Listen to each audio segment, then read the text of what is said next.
এক গ্রামে থাকত এক গরিব কৃষক। তার নাম ছিল হরিদাস।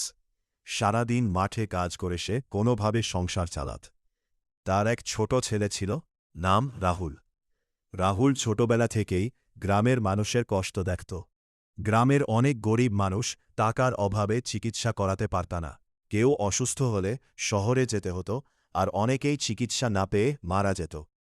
একদিন রাহুল তার বাবাকে বলল, বাবা, আমি বড় হয়ে ডাক্তার হতে চাই। হরিদাস অবাক হয়ে জিজ্ঞেস করল, এত বড় স্বপ্ন কেন রে?